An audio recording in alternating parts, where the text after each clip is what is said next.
to Motion 167, which urges the Public Safety and National Security Committee to convene a comprehensive and current assessment on rural crime in communities across Canada.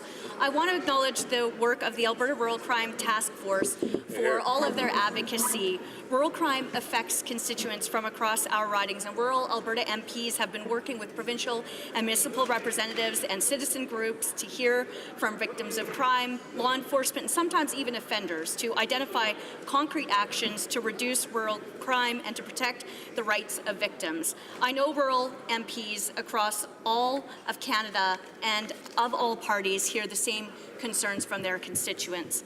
Lakeland constituents feel unsafe in their homes and at work because of escalating robberies, thefts, and break-ins in small towns, family farms, and businesses. This motion is a first step to making concrete recommendations to improve rural crime prevention and to reduce escalating crime rates.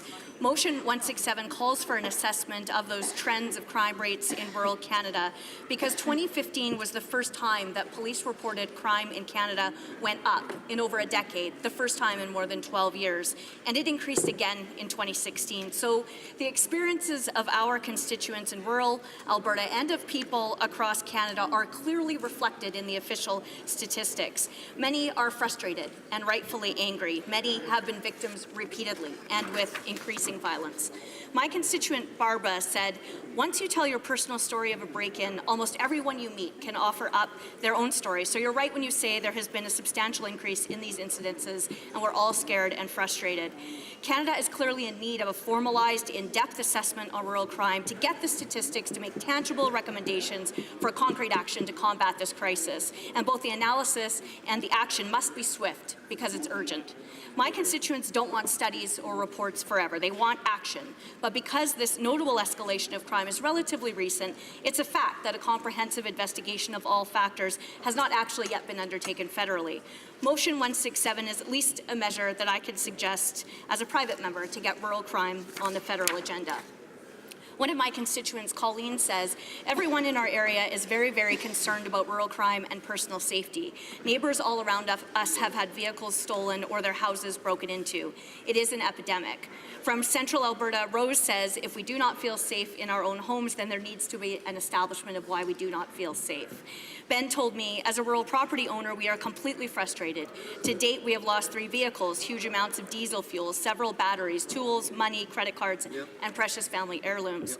Feedback from some RCMP members in Lakeland reported increases of 80% in property crime, 58% in vehicle theft, and 105% in property theft under $5,000.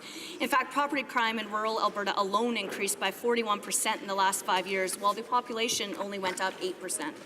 Kevin in Lakeland says, quote, unfortunately, there are a lot of people in our area who've been personally impacted by thefts, break and enter, and damage caused by those who would seek to take things that do not belong to them. And Jennifer says, I know more people who have been robbed than who haven't. It's beyond disheartening and unbelievably unfair. We are sitting ducks due to our location and an understaffed detachment. Brad says, describing an incident near his farm, the police came up the next day to take a report. Moral of the story is that I came to the conclusion that the only one who can protect my family where we live is me. And after my neighbors are phoned, I might call the police. And unfortunately, I will be the bad guy when they finally arrive here. This is happening all too often. Rural crime across Canada was led by a 10% spike in Alberta, but it increased all across Western Canada and in New Brunswick and in the Northwest Territories. And a recent RCMP report said property crime in rural Alberta is at never-before-seen levels in recent history. Policing in rural areas is vastly different than in urban centres. The St. Paul region in my riding has been hit hard with crime, and it has the highest number of cases of any Crown Prosecutor office in Alberta, with 2,000 cases backlogged, compared to an Edmonton office with 800. Just as there are unique challenges with the court system in rural Canada, so too are there these challenges with policing rural crime. The committee would examine RCMP staff resources and policies in rural, remote, and Indigenous communities in relation to population density, geographic area, and staff shortages. That's why Motion 167 also calls for an examination of current partnerships with provincial and municipal partnerships. municipal policing. Currently, most rural areas across Canada are policed by the RCMP, except in Quebec and Ontario, which have provincial police forces. The RCMP provides specific federal policing services there, as in the rest of the country. Many larger cities and districts have their own municipal police forces, but more than 150 municipalities, 3 international airports, and 600 Indigenous communities have contracts with the RCMP for local services. The RCMP have thousands of kilometers to cover and very limited resources. Even a lack of cell phone coverage and road conditions with no streetlights over great distances impact response times. As a result, constituents are left vulnerable. Candace says, we operate a substantial farm, which is our livelihood. Our shop was broken into, the tractor-trailer cab interiors messed, registrations, glasses, CDs, paper files, etc. There were excellent footprints, and the RCMP was only able to show up a week later. A member of that same family down the road just this weekend had his truck stolen by 3 criminals while his kids were in the yard. It's scary that if anything had happened, the RCMP to be dispatched were 60 kilometers away. Across Canada, RCMP members themselves say they are concerned about their own safety and about the safety of the communities in which they work across Canada. For example, in Lakeland, one detachment has only 4 RCMP members covering 2,200 square kilometers and 8,300 Albertans. The reality is that 2 of them are rarely on duty at the same time, and 1 often is in the office doing administrative duties. Nationally, more than 1 in 10 RCMP positions are vacant. As of April 2017, 230 positions are unfilled in Alberta. Caroline says, I had a neighbor who called the RCMP after they had a break-in. RCMP never came that day, never came the next day, never came at all. Currently in Saskatchewan, the RCMP has approximately 925 members working out of 87 rural detachments under community policing agreements.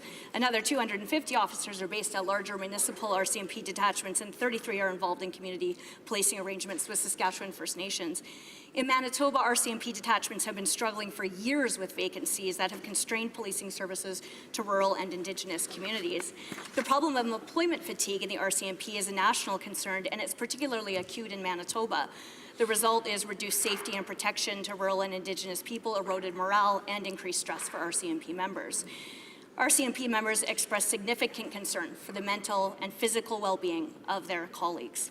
And that highlights a key concern identified by law enforcement stakeholders, that a broad public awareness of dwindling policing resources can reasonably generate public unease and embolden criminals. All of us here today respect the hard work and sacrifice of the RCMP.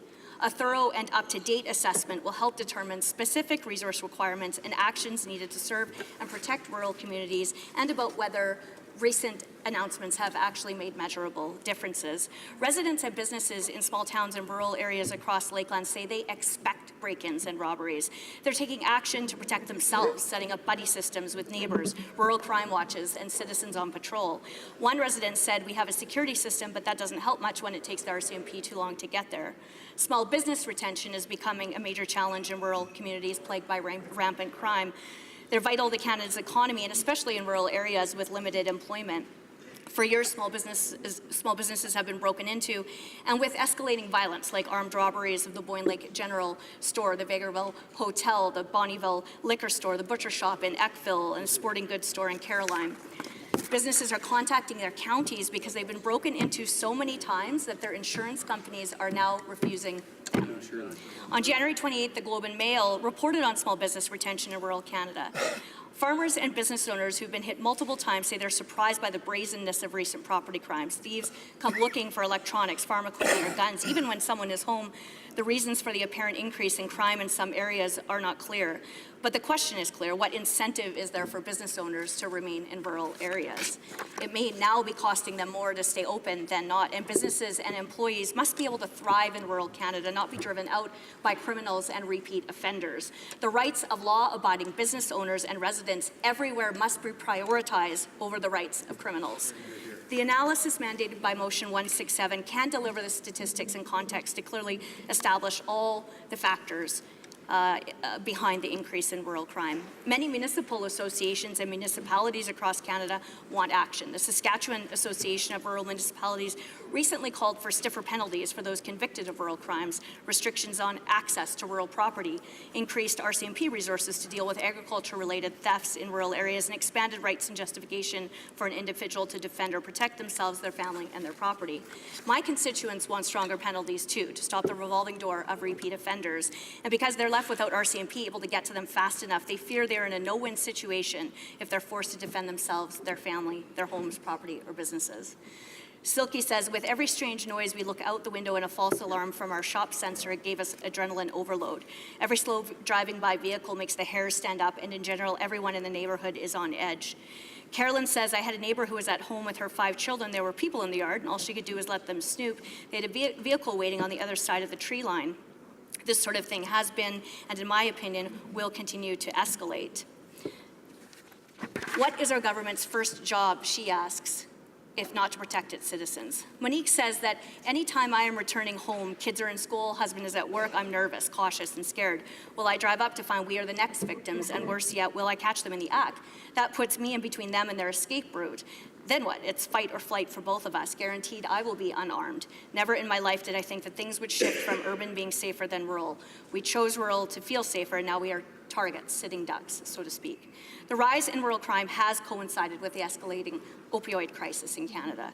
In 2016, Alberta, British Columbia, Northwest Territories, and Yukon rated among the highest in the country for apparent opioid-related deaths per 10,000 people, and exceeded the rest of their provinces in terms of fentanyl busts. And that coincides with the increase in rural crime.